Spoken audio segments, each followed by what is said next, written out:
Assalamualaikum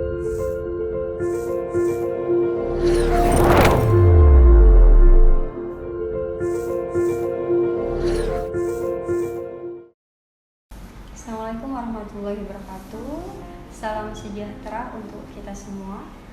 Perkenalkan, nama saya Noven Pramitasari, dosen pada program studi S1 Teknik Lingkungan Fakultas Teknik Universitas Jember.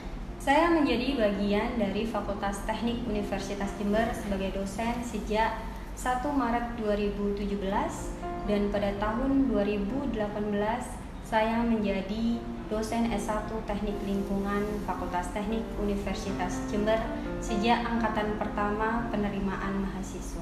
Sebagai dosen, saya diamanahi mengampu beberapa mata kuliah wajib dan pilihan seperti Kimia Lingkungan 1, Kimia Lingkungan 2, Praktikum Kimia Lingkungan, Ekotoksikologi dan Remediasi Lingkungan, Unit Operasi dan Proses, Termodinamika, Pengelolaan Limbah B3, Teknologi Pengolahan Air Lanjutan, dan Teknologi Pengolahan Limbah B3. Video pembelajaran ini dibuat sebagai bagian dari upaya peningkatan kualitas pembelajaran sekaligus sebagai salah satu persyaratan dalam pengajuan sertifikasi dosen tahun 2025, yaitu pernyataan dosen dalam unjuk kerja Tridharma Perguruan Tinggi atau PDDU UKTPT bidang pengajaran. Pada kesempatan ini saya akan memaparkan salah satu materi pembelajaran dari mata kuliah Unit Operasi dan Proses. Mata kuliah Unit Operasi dan Proses merupakan mata kuliah wajib Prodi S1 Teknik Lingkungan yang dapat ditempuh pada semester 3 dengan bobot 3 SKS. Mata kuliah Unit Operasi dan Proses membahas tentang proses-proses fisik, biologis, dan kimiawi dalam unit-unit pengolahan air. Capaian pembelajaran mata kuliah Unit Operasi dan Proses adalah CPNK 1 mampu menjelaskan tentang proses-proses fisik, biologis, kimiawi dalam unit-unit pengolahan air. CPNK 2 mampu menghitung dengan menggunakan rumus-rumus yang berkaitan dengan unit operasi dan proses pada pengolahan air. CPNK 3 mampu menerapkan ilmu dasar dan prinsip rekayasa berkaitan dengan unit operasi dan proses dalam upaya pengolahan air. Adapun materi yang akan disampaikan pada perkuliahan ini adalah yang pertama pendahuluan konsep unit operasi dan proses, yang kedua yaitu proses fisik dalam pengolahan air meliputi screening dan sedimentasi, flotasi dan mixing, filtrasi dan juga aerasi. Kemudian ketiga adalah kinetika reaksi dan jenis reaktor. Materi yang keempat yaitu proses biologis dalam pengolahan air.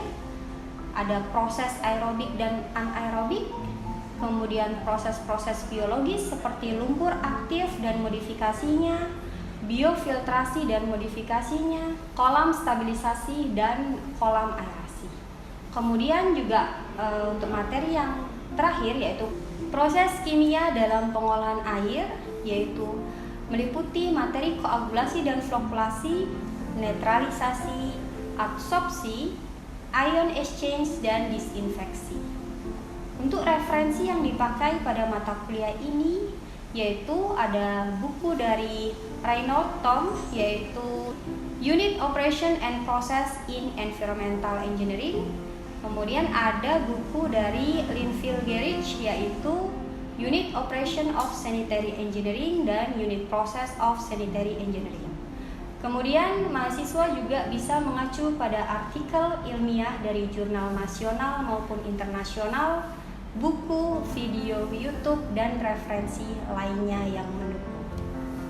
Pelaksanaan perkuliahan mata kuliah ini dilaksanakan secara luring, yaitu pertemuan tatap muka di ruang kelas, secara daring melalui media Zoom meeting, maupun asinkronus melalui MMP Universitas Jember yang di dalamnya berisi berbagai menu seperti layanan berbagi file, dokumen dan video, pembuatan dan pengumpulan tugas, forum diskusi, menu kuis, dan link berbagi tautan eksternal.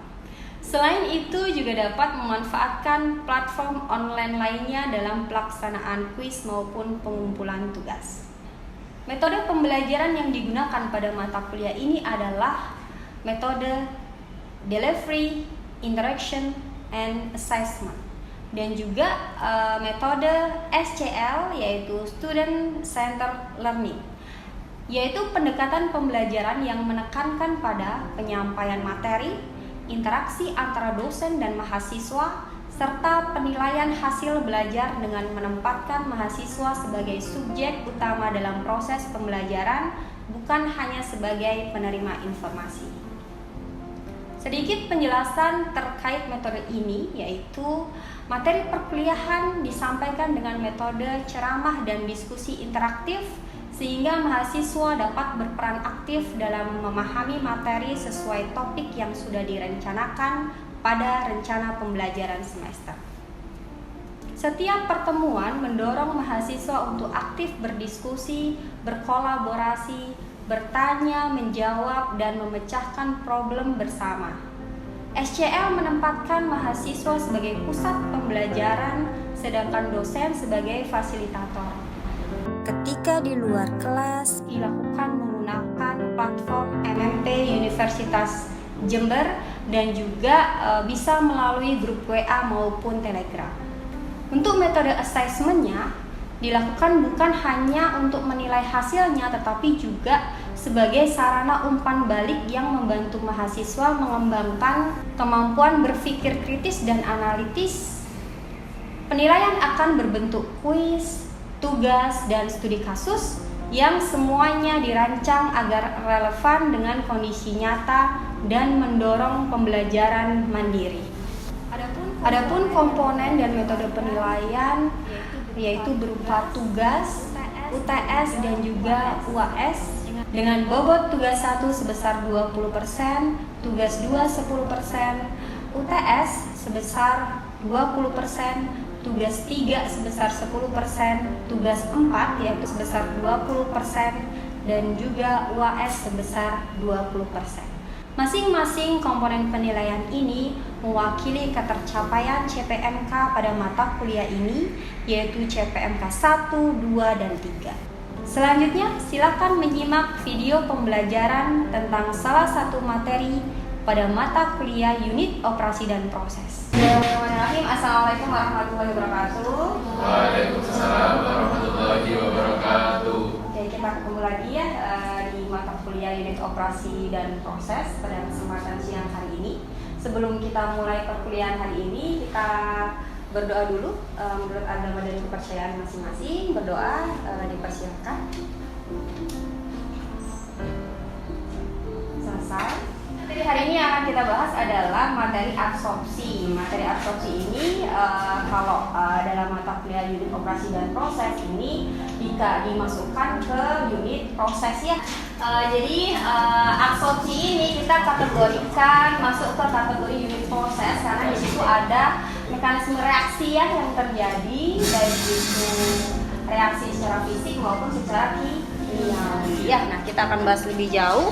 Review sedikit berkaitan dengan unit operasi dan proses. Jadi unit operasi dan proses ini dia kita gunakan ya, unit-unit ini bisa kita gunakan baik itu mengolah air maupun air limbah.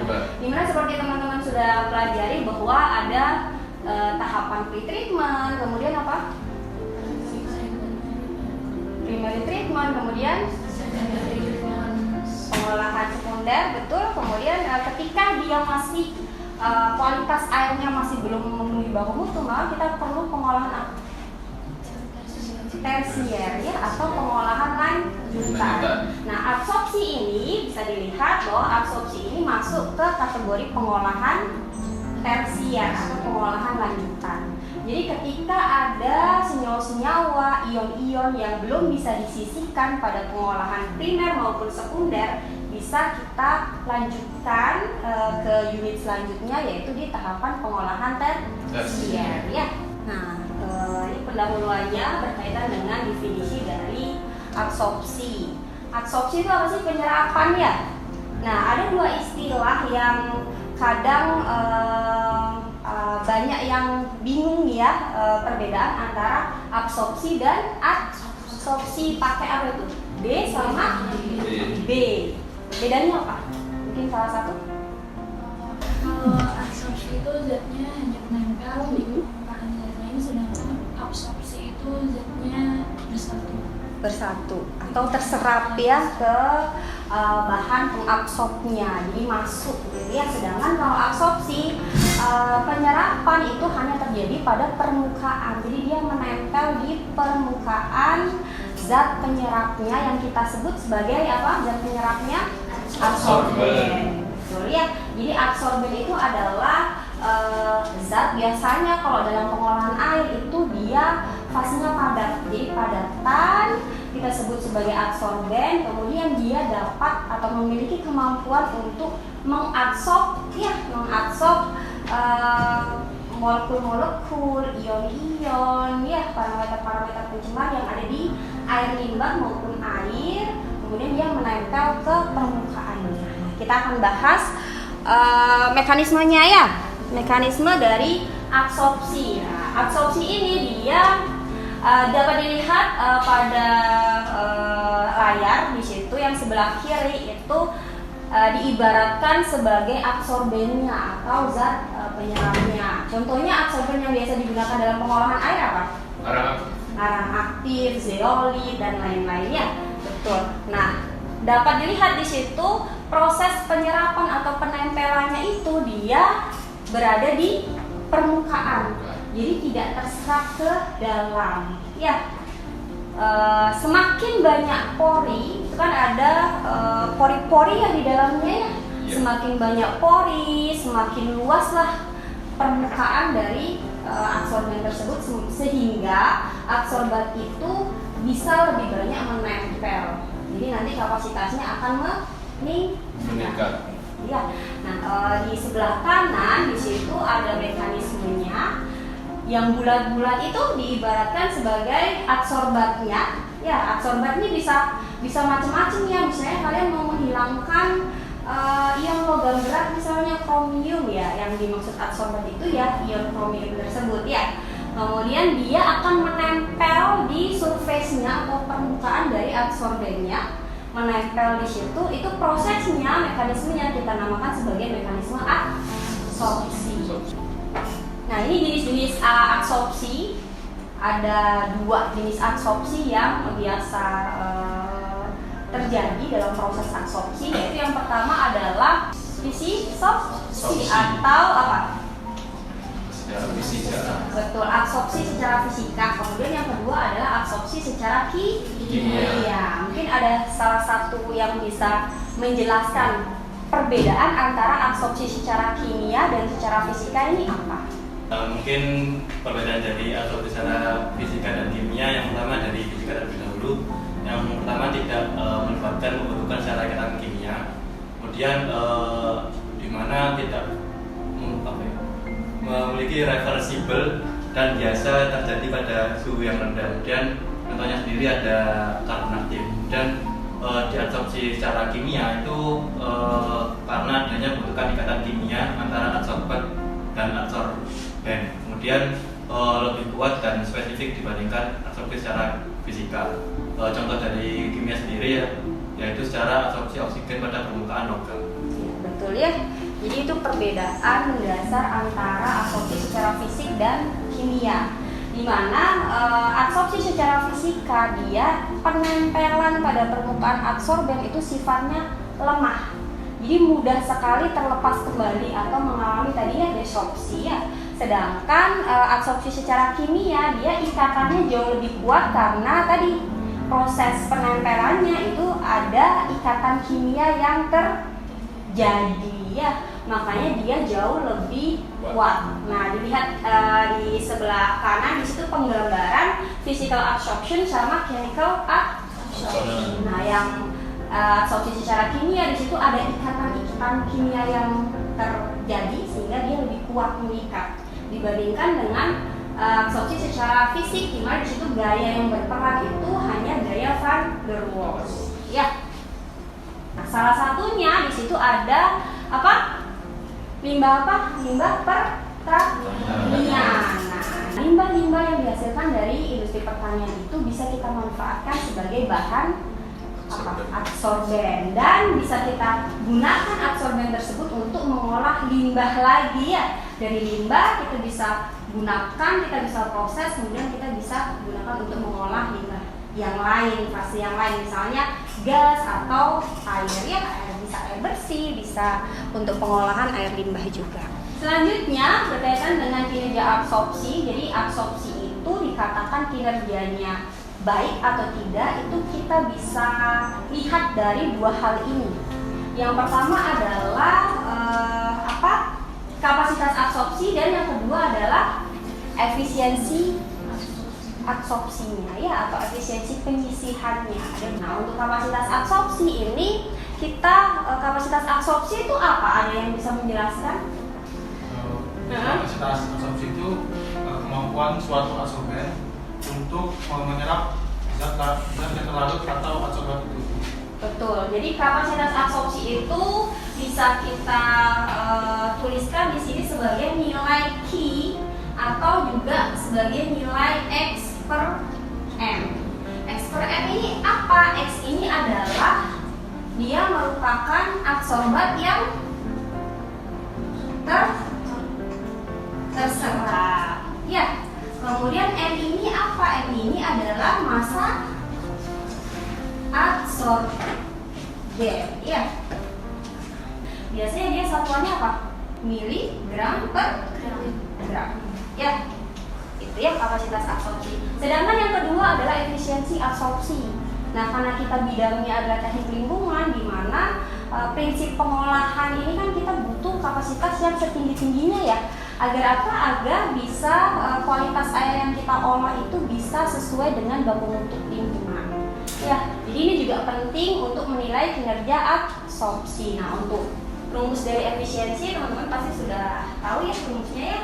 Betul, kadar awal dikurangi kadar akhir, kemudian dibagi kadar awal dikali 100%. Ya, ini untuk menilai kinerja dari absorpsi.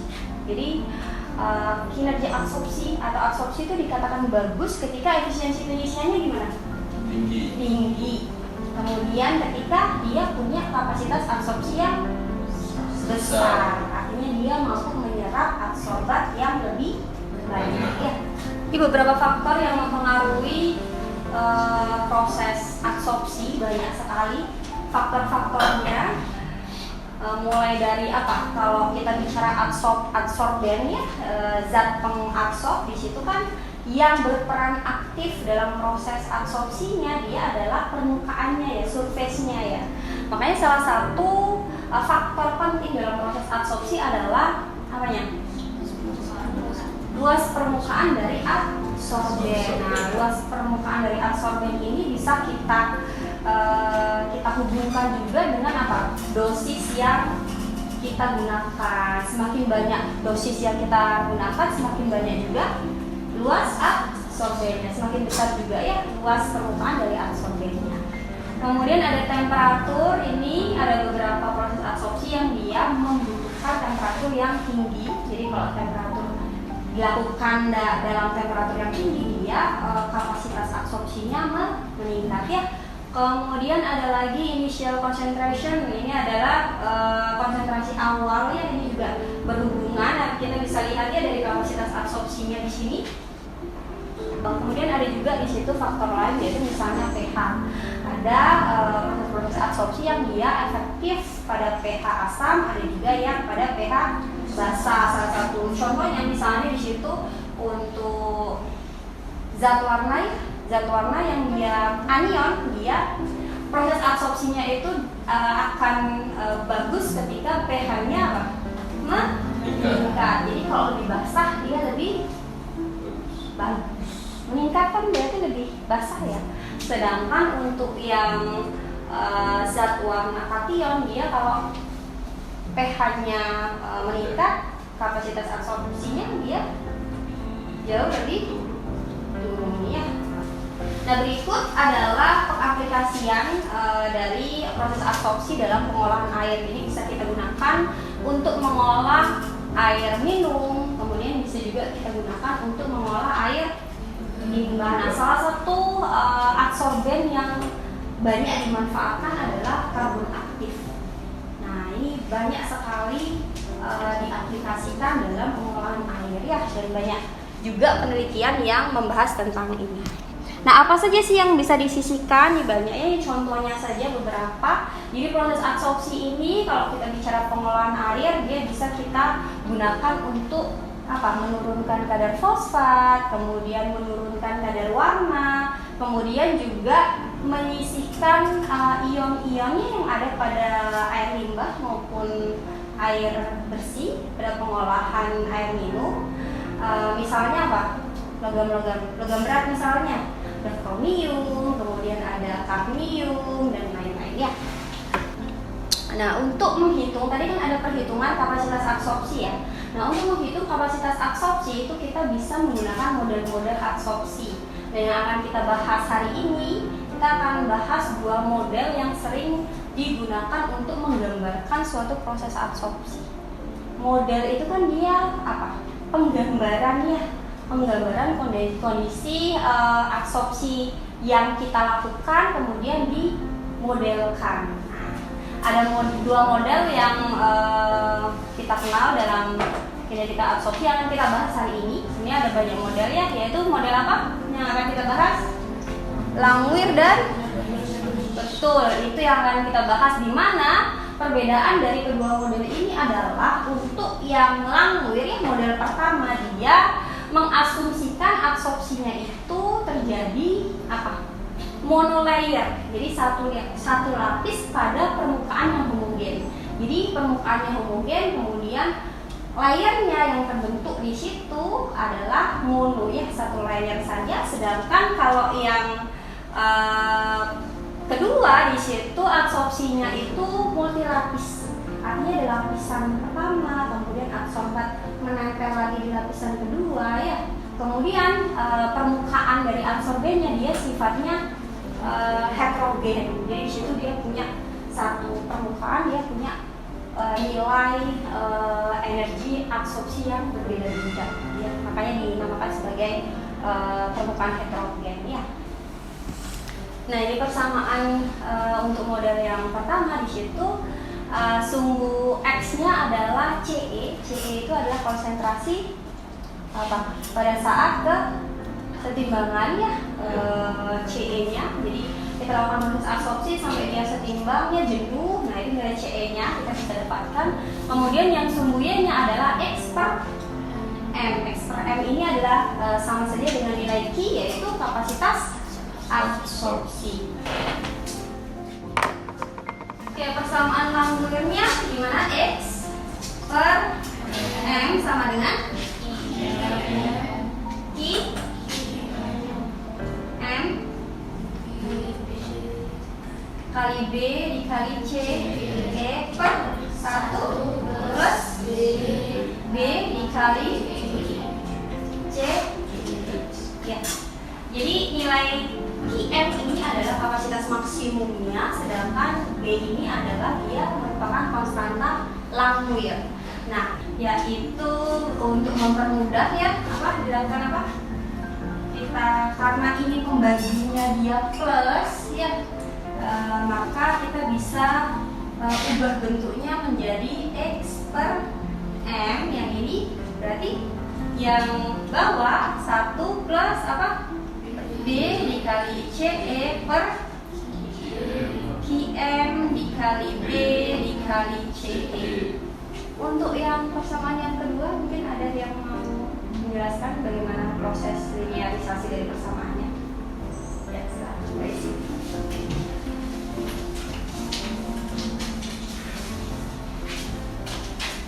Bisa dihapus dulu.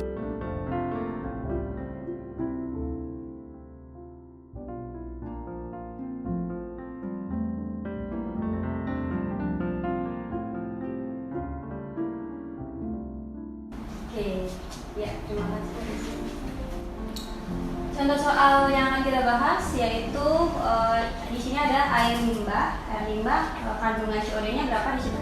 80 mg per liter. Berarti apa itu? C0 ya. C0-nya ya. C0-nya adalah 80 mg per liter. Kemudian proses absorpsinya dilakukan dengan menggunakan karbon aktif tadi ya. Nah, itu data di tabel merupakan data hasil percobaan yang dilakukan dengan memvariasikan apa di situ? Apa yang divariasikan? Massa absorbennya. Massa absorbennya divariasikan dari 0,5 sampai 3 gram. Kemudian dengan dua model tadi, kemudian kita juga diminta untuk mencari nilai X per M-nya ketika CE-nya adalah 10 mg per liter. Kalau CE-nya 10 mg per liter, berapa sih kira-kira di situ nilai kapasitas absorpsi? Apa yang harus kita lakukan? Menghitung ya, kita tabelkan. Jadi kita buat tabel seperti ini untuk mempermudah. Kemudian kita hitung nilai yang kita butuhkan di situ, yaitu di sumbu X dan juga di sumbu Y. Nah, kemudian volumenya dari mili juga menjadi liter ya, dari 500 mili menjadi 0,5 liter. Kemudian kita plottingkan seperti kita dapatkan di situ, seperti grafik yang ada di slide. Kita dapatkan untuk yang persamaan Langmuir di situ apa? Persamaannya didapatkannya Y sama dengan 2,6074 X, kemudian plus 0,03. Iya, berarti slope-nya slope-nya 2,6074, kemudian intercept-nya 0,003. Ya, sudah saya tampilkan di slide di situ. Nah, untuk materi hari ini beberapa referensi yang bisa kalian acu ya, baik itu jurnal maupun buku. Oke. Itu udah selesai ya materinya. Jadi untuk kelas hari ini penilaiannya nanti akan kita lakukan penilaian dengan tugas kelasnya. Jadi silakan nanti membentuk kelompok, akan ada soal berkaitan dengan tadi perhitungan absorpsi yang perlu kalian kerjakan bersama tim ya.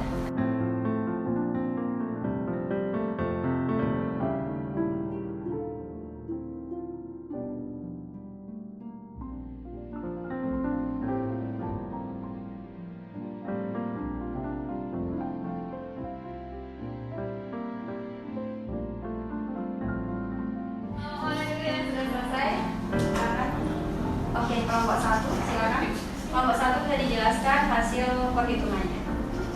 Jadi Gimana, Mas? yang dari soal 1 terkait persamaan Langmuir dan Gradling, dan itu ada beberapa yang mendekati Bu. Seperti di persamaan Langmuir itu S-nya mendekati 1, yaitu 0,98 dengan nilai dari X per M-nya atau kapasitas absorpsi itu sekitar 10,82 mg per gram. Sedangkan pada persamaan yang kedua yaitu persamaan Franklin itu X per M-nya didapat yaitu 10,63 mg per gram.